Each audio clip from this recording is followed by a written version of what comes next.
Dear student, फिर से आया एक लेंदी क्वेश्चन मगर सरल। देखिएगा, ध्यान से सुनिएगा, बड़े गौर से सुनिएगा। अपन ने कहा कि लेट ए अपन ने माना है A1 A2 A3 B1 B2 B3 C1 C2 C3। अब जो कंडीशंस दी गई है मैं डायरेक्ट उनको अप्लाई कर रहा हूं, बहुत ध्यान से समझिएगा।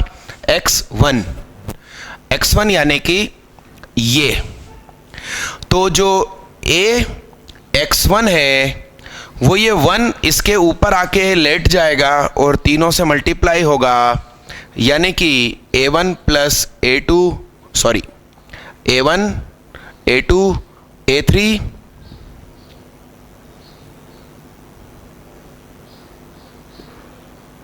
सही तो लिख रहा था,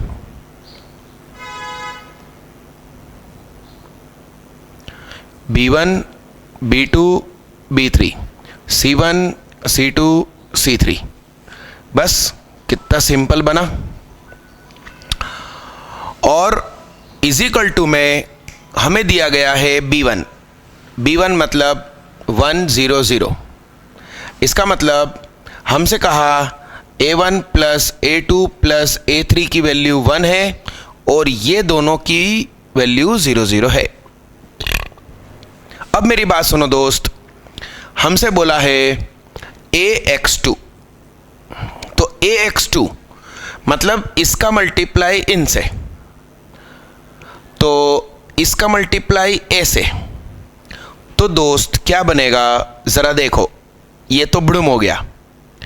2 और 1 2 A2 2 B2 2 C2 plus plus plus A3 B3 और C3 इजिकल टू में आया, क्या आया 0 to 0 0 to 0।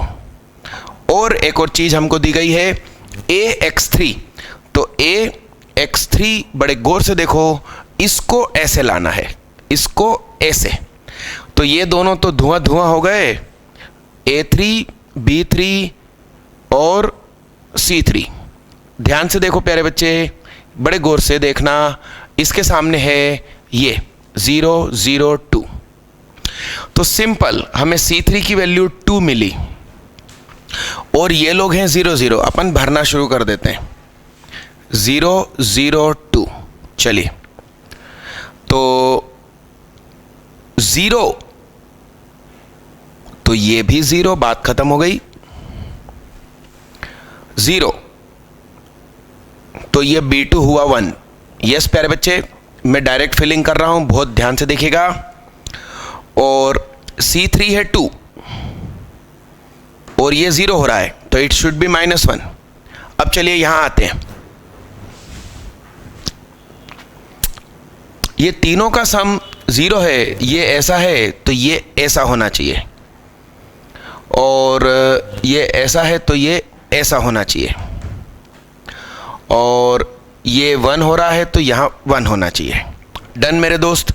अब इसका अपन को डिटर्मिनेंट मांगा है, तो मैं एक्सपांड करूँगा कहाँ से, बोलो बोलो, R1 से, तो सामने बचा 1 0 -1 2, आंसर आया 2। This is answer. यस प्यारे बच्चे, नोट डाउन करिए। Thank you.